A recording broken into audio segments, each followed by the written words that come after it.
Welcome to the USA Hockey Next Gen podcast, where the future of the game takes center ice. Join us as we spotlight rising stars, innovative programs, and the voices shaping tomorrow's hockey community. From first strides to big dreams, this is where the next generation begins. Welcome everyone to the 2026 USA Hockey Chipotle Youth and Girls National Championship Selection Show. Today we're excited to walk you through the official bracket reveal, so let's get started. First, we're going to start with the 13 only Youth Tier 1. Let's go through the American pool.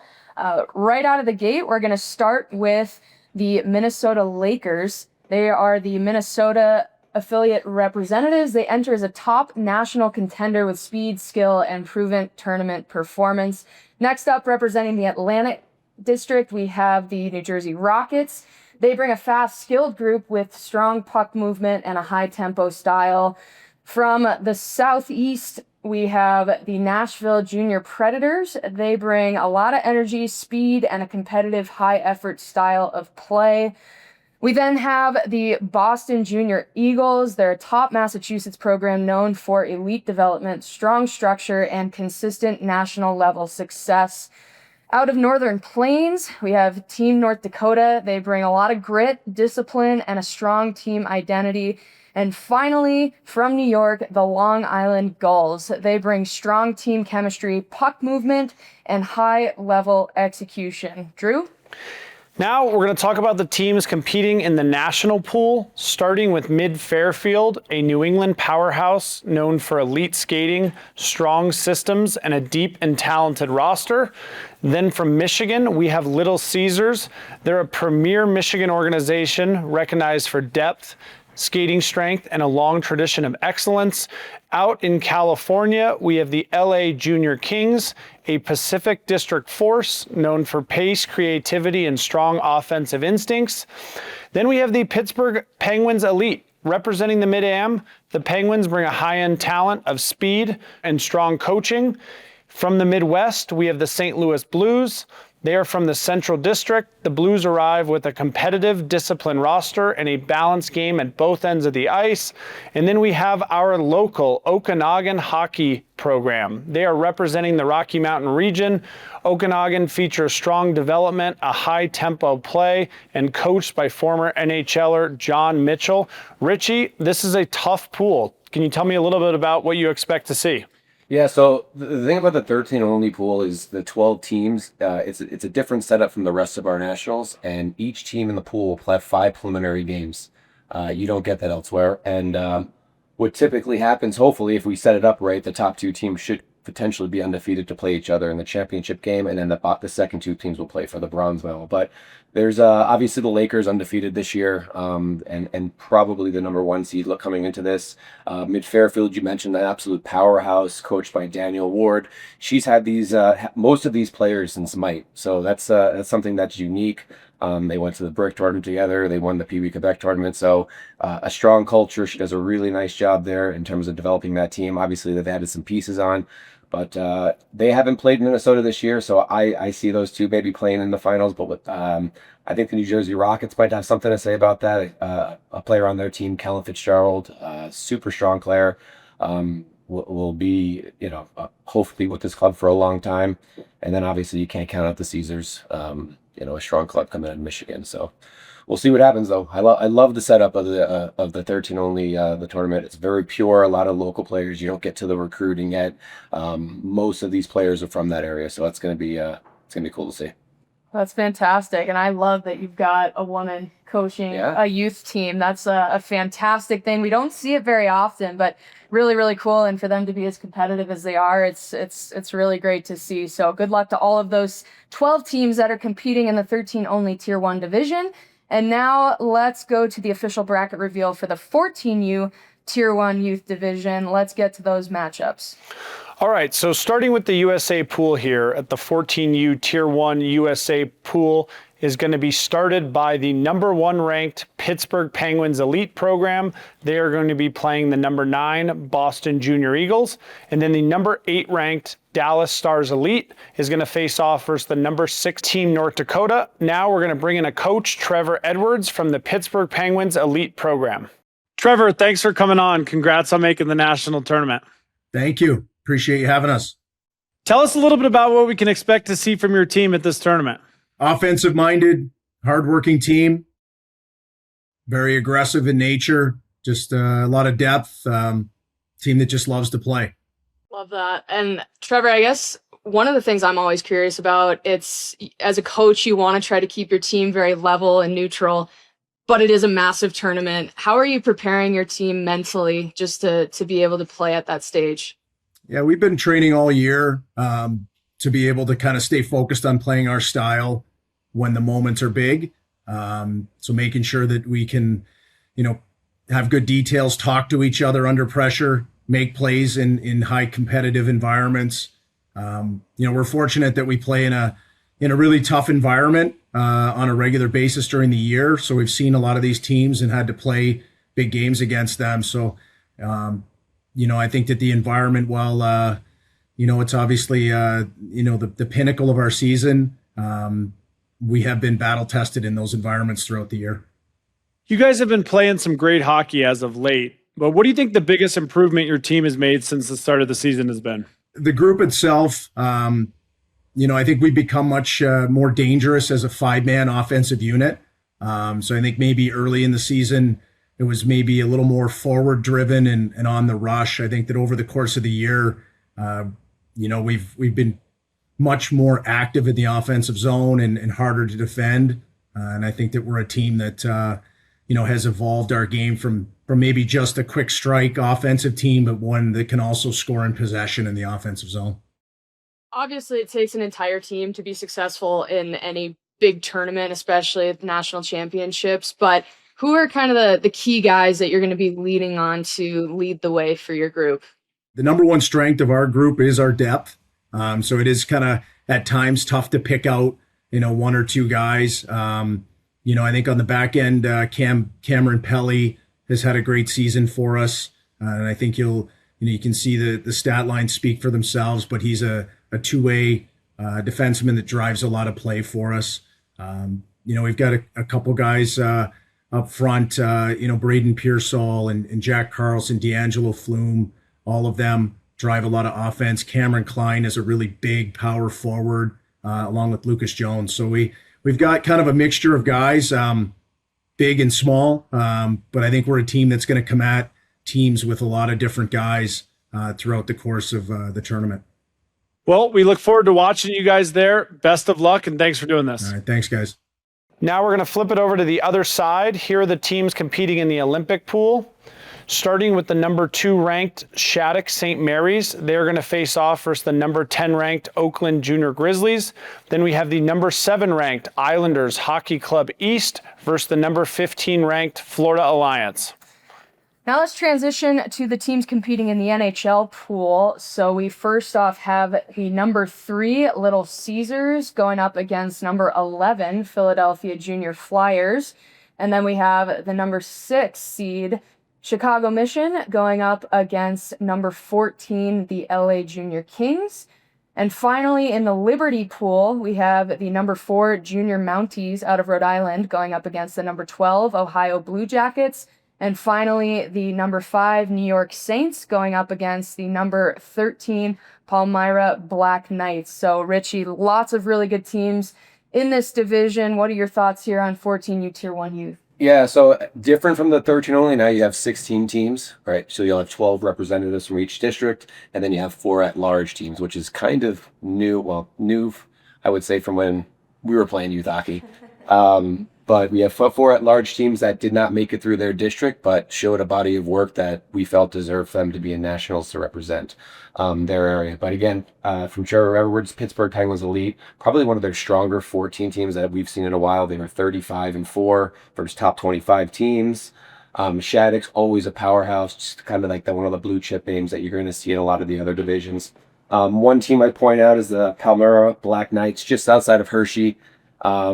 Matt Doyle, the coach there, that's able to retain players. It's really tough in those areas to retain players. You have other teams looking to recruit, bring them out east.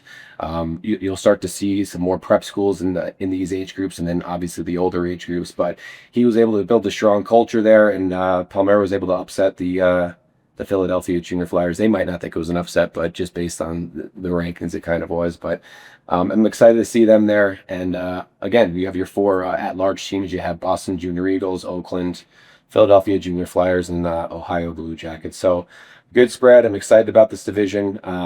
It should be exciting. Fantastic. And I think I love the at-large opportunity. It just kind of makes the whole season worth a little bit more, which is really great for those teams that get that ability to get in, even if they don't get it done at the affiliate or at the district level. So now let's move on to the 15 only division. We're excited to walk you through the official bracket for that group. And Drew, let's jump right into it.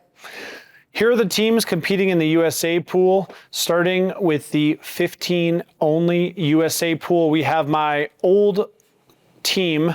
We were not very good when I was there, but we have the number 1 ranked HoneyBaked versus the number 9 ranked Buffalo Junior Sabres. And then we have the number 8 ranked Neponset Valley River Rats versus the number 16th ranked Sioux Falls Power. Now on the other side of that pool, we have the number 2 ranked Little Caesars versus the number 10 ranked Junior Mounties, and the number 7 ranked Chicago Mission versus the number 15 ranked Dallas Stars Elite. And shifting over to the NHL pool, we have the number 3 Shattuck-St. Mary's going up against number 11 Pittsburgh Penguins Elite, and then number 6 New York Saints going up against number 14 Florida Alliance. And finally, in the Liberty pool, we have the Woodbridge Wolfpack out of New Jersey going up against number 12 Fox Motors out of Michigan. And then lastly, number 5 Minuteman Flames out of Mass going up against the number 13 LA Junior Kings. And before we get to Richie, Drew, I got to ask you, you kind of made a joke about it there that you guys weren't very good.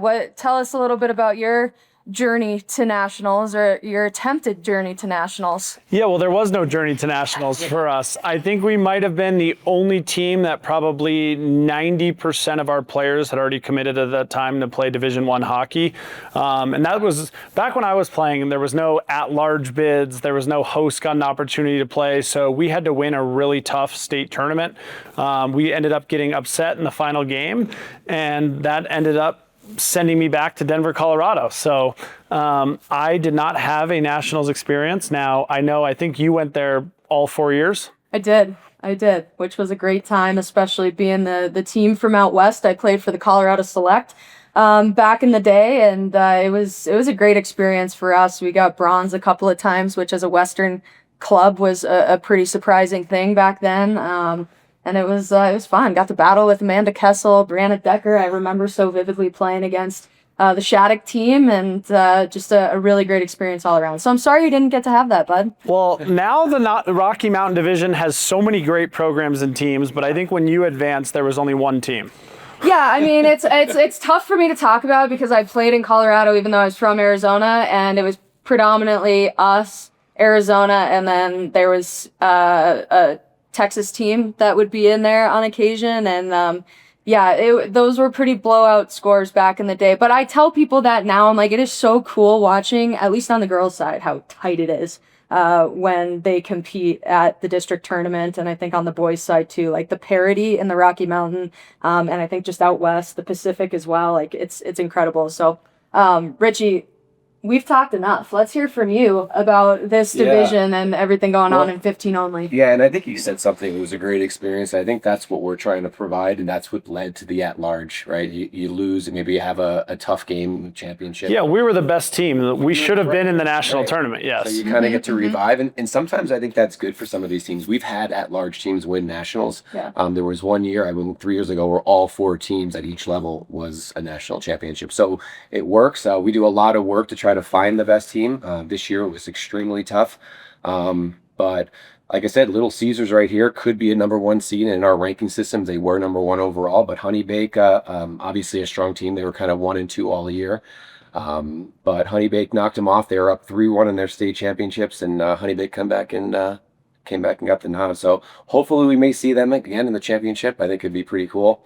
Obviously, Shattuck's going to be up there. They're always up there in the top 5. And Minutemen Flames could be a sleeper here. They lost in the finals last year at the 14 division, so they could kind of be a sleeper if they kept their pieces. What's cool about this division, too, a lot of these kids now are there this week on our national team development program, which a program that you played at. And the 15 only division has a ton of those kids here. Florida Alliance has one player down there now. Fox Motors has 3 that I know of that are at the NTDP right now. So it's a fun division to watch. It's 15 only. There's no one playing up, and there's no one obviously playing down. It's not allowed, but we're excited about that. Dallas Stars Elite, I noticed that's a little low for them from years past, but they're always a strong team out of the Rocky Mountain district. So we'll see what happens here. Yeah, that age group is stacked. And now let's transition and take a look at the official bracket reveal for the 16U Tier 1 division. Here are the initial matchups. Yeah, we'll kick it off with the USA pool, and starting off is out of Missouri, the St. Louis Blues, number 1 seed, going up against the number 9 Pittsburgh Penguins Elite, and then we have the number 8 Oakland Junior Grizzlies up against the number 16 Sioux Falls Power. Then we have the Olympic pool, number 2 Shattuck-St. Mary's going up against the number 10 Providence Capitals out of Rhode Island. And then the number 7 Scranton Junior Knights out of Pennsylvania going up against the number 15 HoneyBaked out of Michigan. So HoneyBaked continues to show what they can do, Drew. I laid the foundation there. And now here are some of the teams competing on the other side in the NHL pool, starting with the number 3 ranked Woodbridge Wolfpack. They are going to play the number 11 ranked Buffalo Junior Sabres. And then we have the number 6 ranked Okanagan Hockey Club versus the number 14 ranked Nashville Junior Predators. And now to kick off the other side, we are going to start with the number 4 ranked Dallas Stars Elite versus the number 12 Boston Junior Eagles. And we have the number 5 ranked Chicago Reapers versus the number 13 ranked Anaheim Junior Ducks. Now, before we turn it over to Richie, we're going to have a quick interview with a coach from Dallas, Eric Silverman. Eric, thanks for coming on. Congrats on making the national tournament. Tell us a little bit about what we can expect to see from your team at this tournament. Thanks. Appreciate you guys having me. I think just we're excited to be there. We're looking forward. Obviously, you get to nationals, it's all the top teams. And, you know, we've had a good season. We're excited for the tournament. And I think you'll see a team that is going to come out and compete and, you know, hopefully have a successful week and you know, have a strong showing out there. It's always a privilege to have the opportunity to play at the national championships, and I'm always curious how coaches are mentally preparing their team for that moment. So can you just speak to that a little bit? Well, I think at our level, you know, there's a lot of players looking to move on and looking whether it's, you know, next level, USHL, college, any junior level, national team, whatever. And the reality is I think you want to see what players can perform on the brightest stage. I think anyone can be good in a random game against a weak team in the middle of the season, but I know for our guys, it's just, hey, this is, you know, this is a big stage and big time players show up in big time stages, and it's just helping them understand that, you know, it's a great opportunity for them to showcase all the work they've put in, all the time they've put in to show the type of players they are. And hopefully they'll get opportunities to move on to the next level here really soon. I love that. You guys have been playing some great hockey as of late, but if you kind of look back on the season, what do you think the biggest improvement you guys have made so far since the beginning of training camp? It's just learning habits that translate to a higher level of hockey. I think obviously you get talented kids in youth hockey and, you know, they sometimes maybe want to try to do too much or, you know, take long shifts or do things themselves or try. And I think our group has really learned how to play the game the right way to be successful, not only with their team, but for their careers at the next level. And I think that's the biggest difference. I even saw at our district championship when it got to be go time where it's win or go home. I thought our guys really played the right way. I think that's the best way I can describe it. They played as a team. They moved the puck. They were good defensively. I thought our defense, our goaltending, our forwards, all three levels played really well. And I think if we could, have that kind of game at Nationals, I think we could have a nice little run here. So we're excited. Well, Coach, we really appreciate you coming on and doing this. Best of luck to you at the tournament, and go get them. We'll be watching. Thank you. Appreciate the time. Richie, I'm cheering for my Okanagan Hockey Club here. Give me a quick breakdown of how they're going to fare in this division. I think they're at a strong 15 only team last year. I think they're going to come back hungry. They're I would say in the Rocky Mountain District, I don't want to say upset, but they played Dallas and they had a 5-1 or 4-1 record against them all year. So it's going to be interesting to see them compete. A couple other teams here to note. Oakland, they were upset by your HoneyBaked team. They were a lower ranked team this year, not one of their stronger teams, but kudos to them for making it through. But as we said before, Oakland will have another chance, and it was a tight pick for Oakland. I know it was between them and the Avalanche, a strong team out of the Atlantic District. So they were able to get in there, and hopefully they can find their way to the finals. Oakland Junior Grizzlies. Another strong team, Woodbridge Wolfpack. I know Vinny Smith. He was with the Long Island Gulls, the Avalanche. The Long Island Gulls went back-to-back national championships. He's always at the 16U level, and their team is super, super strong this year. So look out for them coming in. And then obviously the Chicago Reapers. They lost a heartbreaker to Mount last year at the 15 only division. Mount, who is not in the tournament this year, but as we said before, that 15 only division, you have a lot of kids that go to the NTDP. They move on to the USHL. I'm not sure they were able to retain that core group of guys to make it this year, but I think the Chicago Reapers were, so look for them to come back. They lost, like I said, a heartbreaker in overtime to Mount, and they'll be the 5th seed this year. But another exciting division, and we'll see what happens. Fantastic. Well, let's wrap it up here, guys, with the 18Us for Tier 1.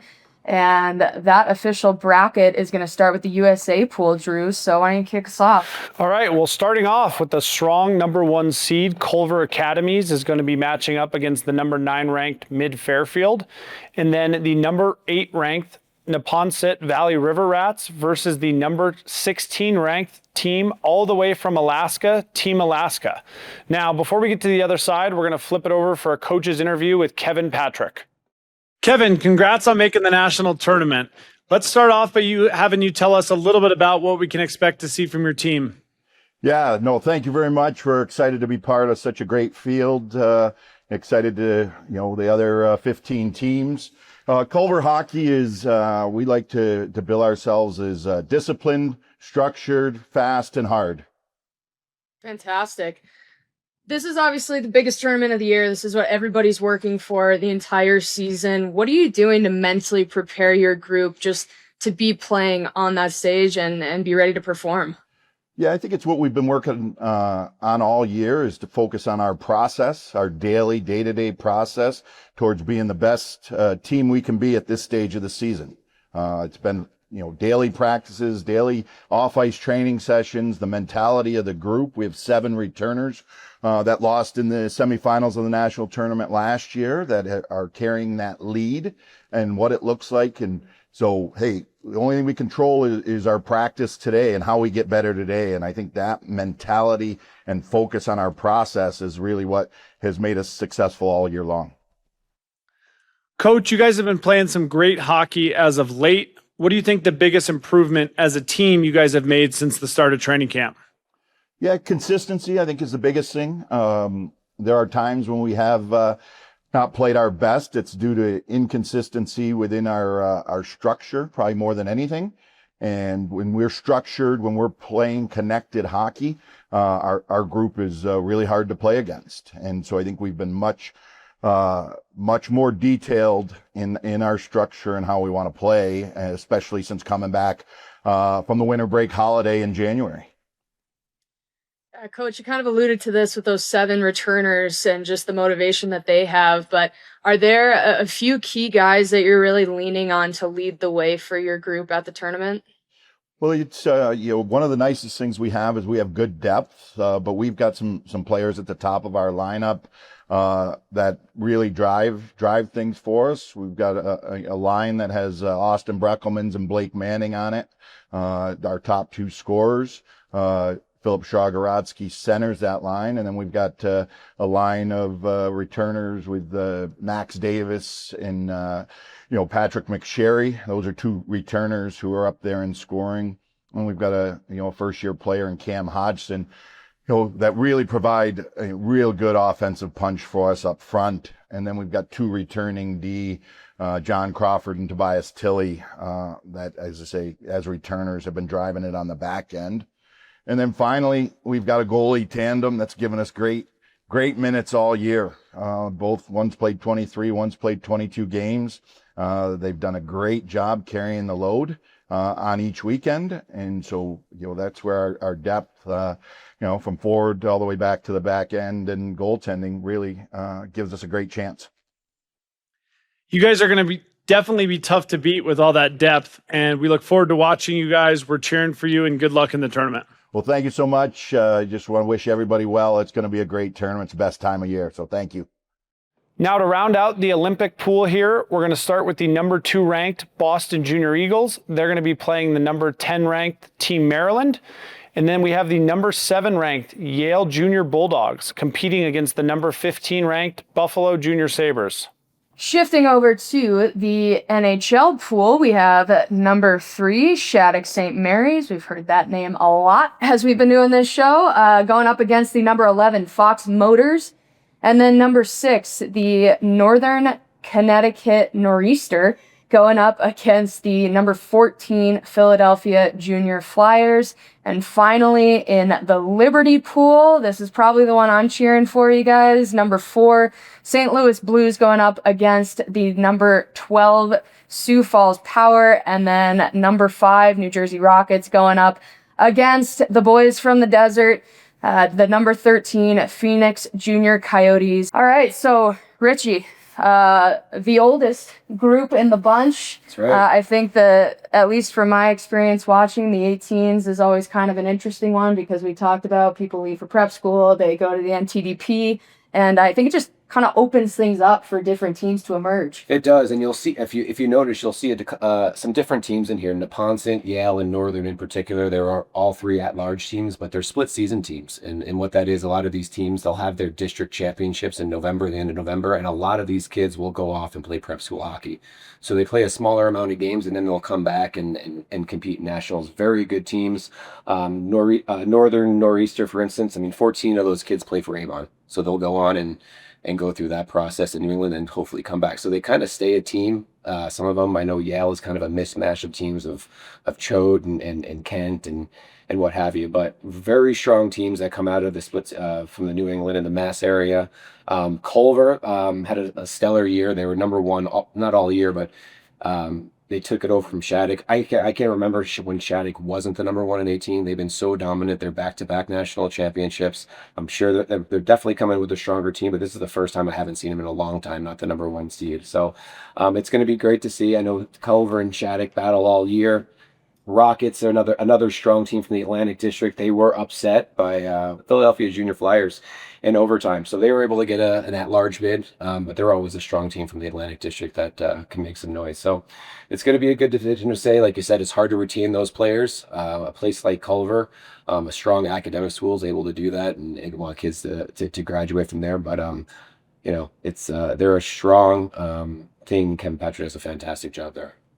Yeah, that division is going to be exciting to watch as well. Now, before we begin revealing the Youth Tier 2 USA Hockey Chipotle National Pool selections, let's take a quick moment to hear from our sponsor, Chipotle.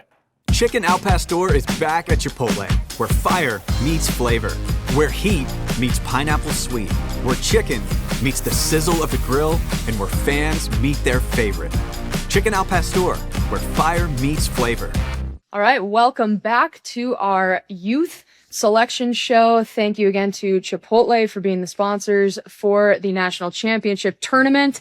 And we're going to jump in now on the Youth Tier 2 side of things. So we are going to start with the American Division, and it's going to be the USA pool for 3A. So Starting off, we have the Tampa Bay Crunch out of Florida, Team Philadelphia, South Shore Dynamos out of Massachusetts, and then the Dallas Penguins. In the Olympic pool, we have the Minnesota Green Giants, the Glenview Stars out of Illinois, Nashville Warriors, and then the Ashburn Extreme out of Virginia. Now we're going to talk about some of the teams competing in the NHL pool, starting with the Greater Boston Junior Bruins, the St. Clair Shores Saints, the Littleton Hawks, and the St. Louis Eagles. Then on the Liberty pool, we're going to start with the West Seneca Wings, the California Bears, the Texas Tigers, and Team North Dakota. Now, Richie, can you start off by explaining to me what this 3A, 2A, 1A system works? Yeah, so in the tier 2 division, there's just way more teams. There's about 400 plus associations. So the way we kind of structure this is based on a participation registration. So some of those teams maybe out in Montana that don't have high registration numbers, it gives them more of a chance. Not to say that those teams can't move up, but it gives them more of a chance to have a better experience at nationals and to actually attend. It's, as you were talking before, how memorable it was for you. So to give them opportunity. So 3A would be our most talented or our highest division, 2A being the middle, and then 1A being our bottom division. But yeah, that's kind of how we look at it. But teams can move up and down. If we notice there is that ranking system that everybody knows. My hockey rankings, people, you can think what you want about it, but it does a pretty good job of categorizing where teams belong and playing teams, so you get the parities there for when you are making divisions. And is there still an at-large process for all these teams, like a bid? So it's not like the tier 1. There are times. So when we send the schedule out to our host site, there are sometimes affiliates or districts that might not send a team that we accounted for. So we're kind of making an estimation. So if we made an estimation that we had 40 teams, and all of a sudden when the registrations come in, we have 39, we're going to need an extra team. And we, rather than going to the rankings, we kind of pass it around and say, oh, we gave one to Massachusetts last year, let's give one to Arizona this year. So if you see in this 3A division, as you mentioned, there's 2 teams from Boston Junior Bruins, and then you have South Shore Dynamos. But Boston Junior Bruins were, for lack of a better term, the at-large. They were more available, and we filled it. So we were looking for a 3A team. They fit the mold, and again, they get a chance to kind of revive their season. They lost. The only criteria we have when selecting a team is they had to have came in second place in their state championships. So that's really the only criteria. And I'm sure they're super pumped. Lindsay and I had a great drive down here this morning. We were talking about her role on the board of USA Hockey. So now I'm finding out she just uses it to get Arizona teams in the national tournament. Right. Yeah. Definitely. We would have seen more, I think, on there if that were the case. It's one of the coolest things because it's not guaranteed every year. There's years that we're like, you know what, we're good. And when teams start to hear about it, they're calling and saying, hey, we lost a tough one. But making those phone calls for like when the affiliate presidents, they just tell us it's awesome because they're not expecting it. Yeah. Right. We're in the tier 1. They see the rankings and they're like, all right, we're kind of vying for a spot. We're there, we're not there. But they have no idea, and they'll get a call out of the blue, and it's like, hey, do you want to come to nationals? And they're like, hell yeah, let's do this. And they have to let me call the players. And sometimes they're just saying, we're coming. No, we know for sure we're in. So yeah, it's cool. Yeah. Well, and I imagine maybe there's some times where people don't come just because it's like last minute, it's not expected. Families might have vacations planned. Well, probably doesn't happen that often, but I remember 2 years ago, a gentleman from Chicago reached out, and I'm like, I don't know if we'll need a team. I called him. He was on vacation at the beach. He said, we're in. I go, don't you want to ask your players? He's like, nope, we are in. And they ended up winning the 16U Tier 2 team from Orland Park, which has a super strong Tier 2 division. But I mean, it just felt good for him to, call and say, hey, thank you so much. I mean, I wasn't, I just, someone reached out and said, hey, let's give it to Chicago. We haven't given it to them. And it was cool that they had a second chance and they end up, utilizing and winning a national championship. Well, that's fantastic. Well, let's shift over now to the 2A division, and we're going to start with the USA pool. We've got the Montclair Blues out of New Jersey, the Anchorage North Stars all the way from Alaska, Team South Dakota, love to see South Dakota getting in there, and then the Casco Bay Mariners out of Maine. The Olympic pool is going to be the Providence Capitals out of Rhode Island, the Arizona Bobcats, go AZ, They play out of the rink that I grew up in, which is pretty cool to see them playing in the national tournament. The Indy Junior Fuel out of Indiana, and then the Atlanta Mad Hatters out of Georgia. Now for the teams competing in the NHL 2A pool. We're starting off out east with the New Hampshire Avalanche, the Des Moines Junior Buccaneers, the Navy Rams, and the Toledo Cherokee. And then for the other side of that division, so the Liberty 2A pool, we're going to start with the Montana Wolves, the Connecticut Riverhawks, the North Carolina Golden Bears, and the South Pittsburgh Rebellion. Now, Richie, it's really cool, like you talked about, seeing some of these teams come from non-traditional hockey markets. Mm-hmm. I don't know a ton about these teams. Break down what we think we're going to see here. So Team South Dakota stands out because they're a team that when you do the registration, they kind of fall into that 1A, but they're a super strong team, and there have been times they've played in that 3A division. So there'd be a team that I'm looking for that's going to do well in this division. Montclair Blues have won nationals in the past, a strong team out of New Jersey.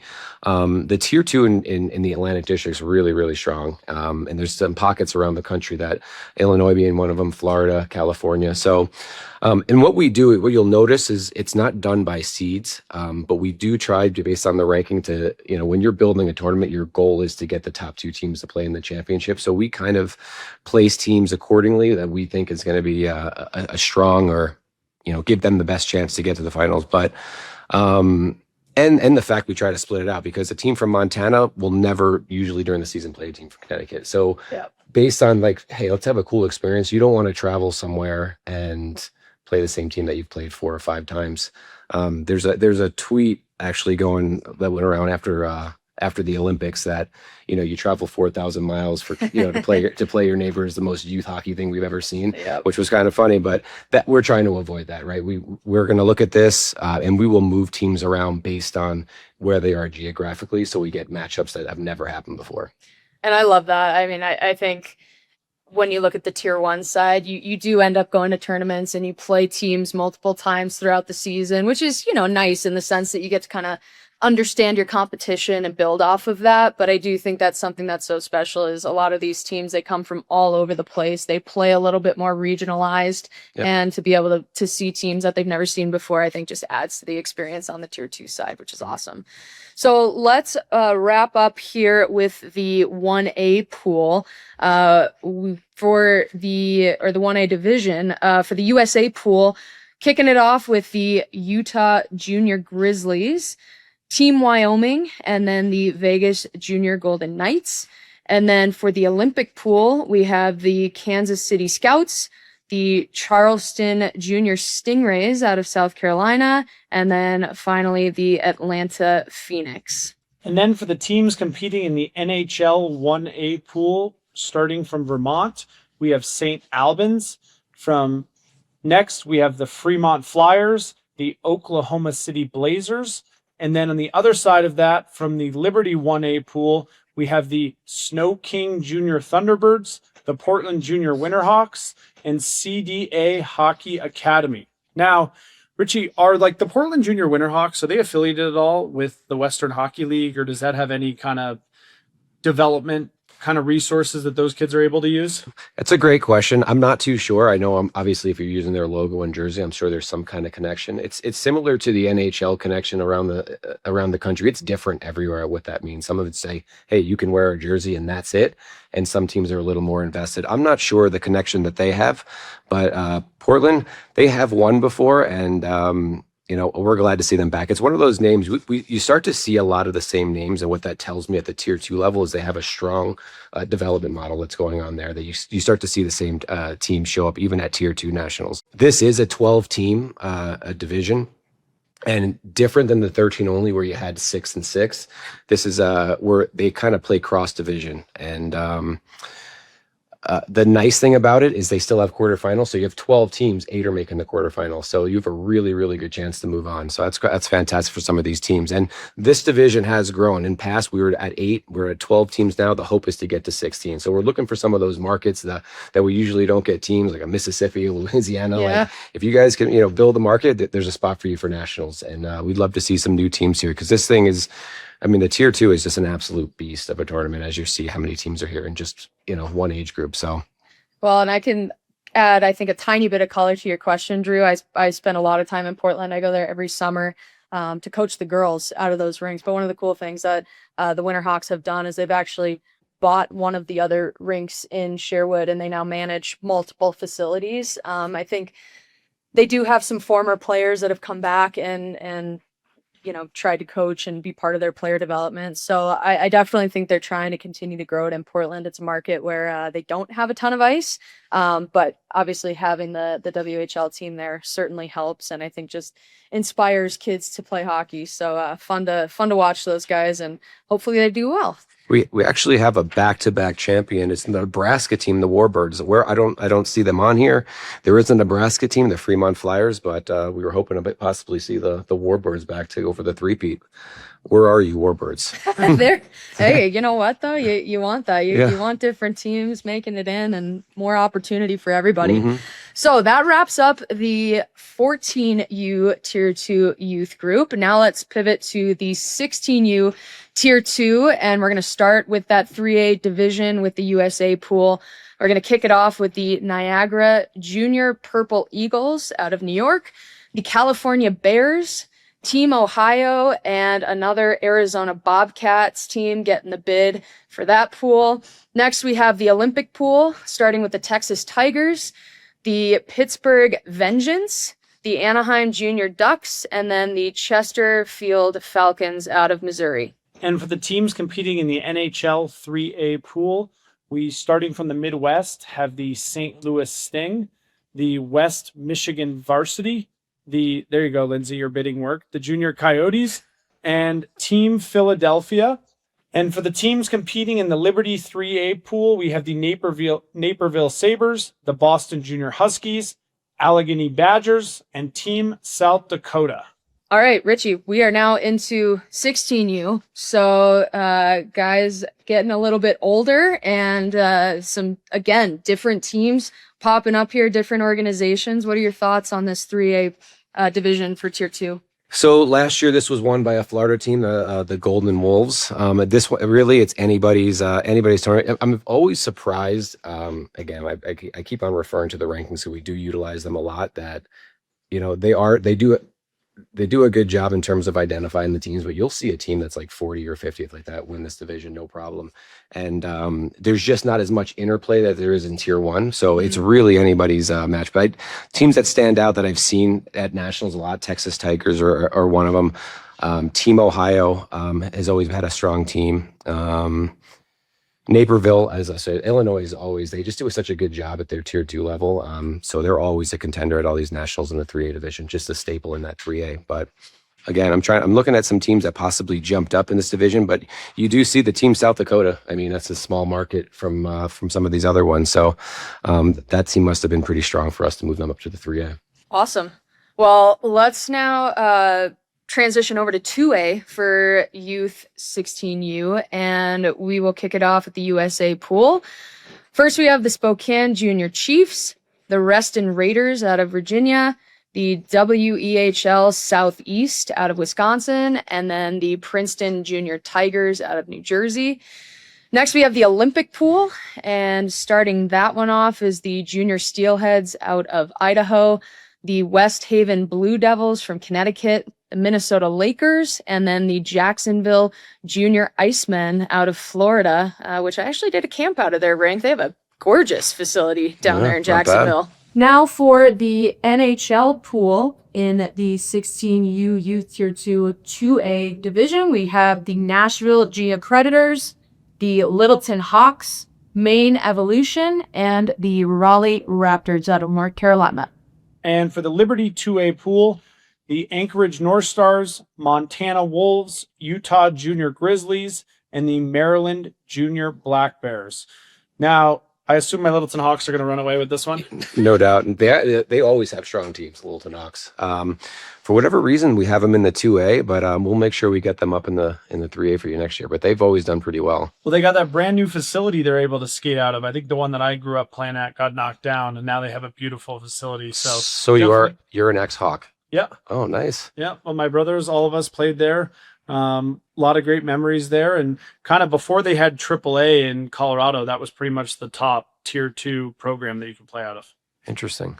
Now, Richie, I have a question and something that I think, we hear just rumblings at the grassroots level, but I'd love to get your feedback on it as we're in the middle of this Tier 2 show. But what are the vibes and I guess what can you speak to as far as the 3A versus 2A versus 1A? Like I hear some comments that I think are really frustrating where it's like, oh, well, you're in this division, that's like not real nationals or that's not whatever. Like, what's the intent of this? The intent is for the experience, provide an experience for some of these teams and an opportunity. Like I said before, you could move up and down based on the division, but I can tell you this. On Sunday, when the championship comes, I mean, they celebrate the exact same one. They won a national title. Some of these teams, I mean, you're picking from, in the Chicago area from a lot more kids. Yeah. Right. And then if you're out in these, like I said, non-traditional markets, it's tough to kind of sometimes field the team. So I think it gives them opportunity to help build their programs. I mean, it's more than, at the Tier 1 level, you usually have full-time paid coaches. That's their job. And it's a little geared towards winning and development and advancing your players, where these kids are still very competitive. The coaches are very competitive, but the thought process behind it is more of the grow the game and getting more teams, the experience of competing at nationals and give them something to play for. Awesome. Well, let's wrap up 16U here with the 1A division and kicking it off as we have been with the USA pool. For 16 Tier 2 1A, we have Atlanta Mad Hatters out of Georgia, Team North Dakota, Central Vermont Black Bears, and the Portland Junior Winterhawks. And then on the other side of that pool, we're going to start with Team Wyoming, the Delaware Junior Blue Hens, New Hampshire Avalanche, and the Greenville Rage. Richie, it's so cool seeing some of these teams from just places that I had no idea that their hockey was even that competitive right now. Yeah, and it is. I mean, and they have some of the best logos. You got to check some of the logos out. They're amazing because I mean, growing up, some of these teams I've never heard of. But you see some of these logos and the jerseys; they're fantastic. Atlanta Mad Hatters, that's a team. Again, not an at-large team, but there was some availability, and they stepped up, and we got them in the 1A. So I hope they take advantage of that second chance at proving yourself. But yeah, I mean, this is it's an 8-team tournament, so there is no quarterfinals. It just goes strictly to semifinals. But again, 50% chance of getting to the semifinals, and it's pretty spread out around the country. I mean, you have representation from the Northeast all the way down to the South Carolina area. Team Wyoming has typically done really well at this event, so we'll see if they can come back and win another one. I believe they won last year, if I'm not mistaken. Fantastic. All right, guys. Well, let's wrap it up here with our 18 U's at the Tier 2 level. And I think this is a really cool division. These are the kids that I think are playing hockey because they absolutely love it. I think sometimes we see a drop off after that 16U age group because, they don't think that college is in sight, or they don't think that they have that opportunity or opportunities like this to play at the national tournament. And I think this is such a great opportunity for those kids to continue to compete. So we'll kick it off with the 3A division, the USA pool, starting with the Columbus Chill, the New Jersey Jets, the Nashville Junior Predators, and the Philadelphia Blazers. Next, we have the Olympic pool, starting off the Armstrong Arrows out of Pennsylvania, the West Dundee Leafs out of Illinois, the Montclair Blues out of New Jersey, and then finally the South Shore Kings out of Massachusetts. And for the teams competing in the NHL 3A pool, we're starting with the Afton Americans from Missouri, the Rochester Grizzlies from New York, the Oakland Junior Grizzlies from Michigan, and the Minnesota Lakers. And on the other side of that, competing in the Liberty 3A pool, the Clarence Mustangs, the Chicago Hawks, Team Philadelphia, and the Arizona Bobcats. All right, so that's your 3A for 18 Tier 2. What are your thoughts on this pool, Richie? The 3A 18U is solid hockey. A lot of these teams would beat Tier 1 teams across our country, no doubt. Some of the bottom level Tier 1 teams, and you're right. Some of these guys will go on. They'll play. ACHA is an unbelievable opportunity for a lot of these players. Division 3 hockey. It's really, really good hockey. Clarence Mustangs stand out. Like when we give, and some of these kids might be, they might be done with hockey, and this is the kind of their last chance at winning something developing and being a part of the team. But Clarence Mustangs, a team from New York, lost a heartbreaker in the finals, and were able to get them in. And coached by Craig Rivet, an ex-Buffalo Sabre. And they were in, and they were so pumped. And the affiliate president reached out and told me how grateful he was. But it's exciting to see that they'll have another chance at playing for something. So, yeah, it's just solid hockey. That Central States Hockey League I mentioned before with Illinois, and it kind of leaks into Missouri. They do an unbelievable job, and those teams are always strong and have done well in this division in the past. I love that you said some of these teams could beat some of the lower tier 1 teams, No doubt. because I think that's the case like across all of college hockey. I think some of the top D3 NCAAs could beat some of the bottom D1 NCAAs, and it's something that like I always, if you don't make the team or the division or whatever, I think sometimes people get caught up in the labels, and I really do appreciate your commentary on that. Yeah, and we're talking rankings and numbers, but at the end of the day, when you go there and you have a belief and a strong culture, like it doesn't matter. Like you can't, that doesn't factor into the rankings and momentum and all that stuff. So, and that's why I say anybody can beat anybody when you kind of just you bring it and you believe in one another, and so That's right. Yep. All right, let's pivot over to the 2A division for the USA pool, starting with the Hamden Dragons out of Connecticut, the Cascade Selects out of Oregon, the South Florida Golden Wolves, and the Frederick Freeze out of Maryland. Then we have the Olympic pool. We are going to start that one off with the Green Bay Bobcats, then the New Hampshire Mountain Kings, your Littleton Hawks, Drew, in that Olympic pool, and then finally the Wilmington Nighthawks out of Delaware. And for the teams competing in the NHL 2A pool, we're starting with the McKinney North Stars, the Vermont Junior Catamounts, Team Wyoming, and Team Midwest. And for the Liberty 2A pool, we have the California Wave. They were very good when I was growing up. The MedStar Capitals, Team South Dakota, and the Maine Gladiators. Richie, when you analyze this division, there's a lot of teams, like the California Wave used to have the strongest players in California. Are they still a team or a program that's producing a lot of talent? they are. And in California, they kind of limit their tier 1.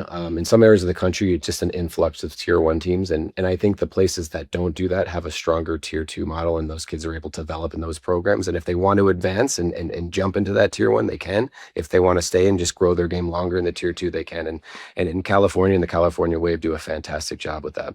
And I think that's something that Lindsay and I have talked about on the podcast before, that a lot of parents need to understand is it's not always best for your kids' development to just play tier 1 to have that on their resume. Whereas some of these kids would actually be better probably staying at home a little longer, playing more minutes in the game, practicing more, and then developing better for their long-term future. Yeah, you want your kid to be, you want to thrive. You don't want to just be in a place where you're surviving. And I think especially at these younger ages, I mean, it's important to be in a position where you're thriving and you're touching the puck. You're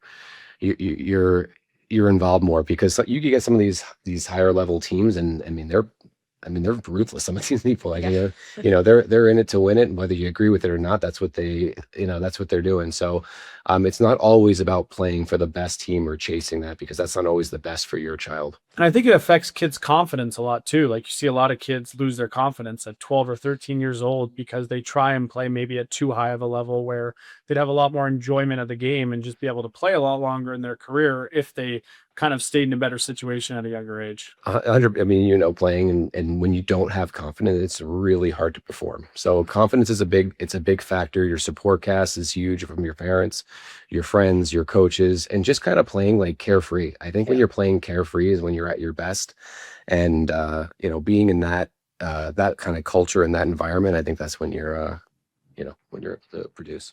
All right, well, let's wrap it up here. Last but certainly not least, our 18 Tier 2 1A division, and we will kick it off with the USA pool, starting with the Greenville Rage out of South Carolina, followed by the Snow King Junior Thunderbirds. Then we have the Tulsa Junior Oilers out of Oklahoma, and the Midwest Blackbirds out of Indiana.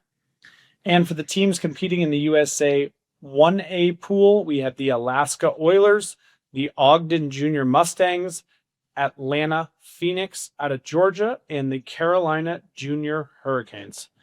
Richie, there's a lot of teams here that we've talked about today. There's some new names here, for example, like the Ogden Junior Mustangs. Yep. What do we know about that program? Strong program from Utah. They did win at the 14-2A level last year.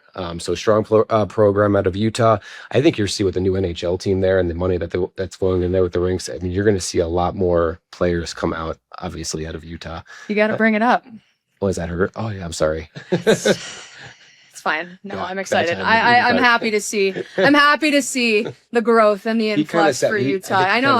See, he does that. He does that. I think that Ryan Smith in Utah seems like the coolest owner in all of sports. So He's I'm a happy great for it. dude. He's a great dude. He's usually dressed about how we are right now and just about every situation. Very casual, but man, does he treat those guys like gold. And really cool to see how it's just booming there and it will continue to do so. And, we see it all the way up at the national level. So very cool for Ogden and all of the teams from different parts of the country. I think that's what's so amazing about the Tier 2 division, both on the youth and the girls side. It's just the amount of opportunity for those kids to be able to compete for a national championship. That is something that no matter what, when you're 50 years old, you'll be able to look back. Nobody cares about the division, the age level, anything, the pool. You get to say you were at the national championship. Well, Drew doesn't get to say that, but other people get to say that they were at the national championships, and that's a really wonderful thing. If you've lost enough games in your career, it all kind of just blends into one. Yeah, right. I forgot that chapter, but this is going to be a great tournament, and I'm excited to watch it. Yeah. Thanks, guys. Yeah, thank you. So we will look forward to watching all of the youth national tournaments going on across the country, and just really, really looking forward to that, you guys. This is a fun show. Thanks for tuning in to the USA Hockey Next Gen podcast. Be sure to subscribe, share, and follow us for more stories that inspire the future of the game. Until next time, keep skating forward and growing the game one stride at a time.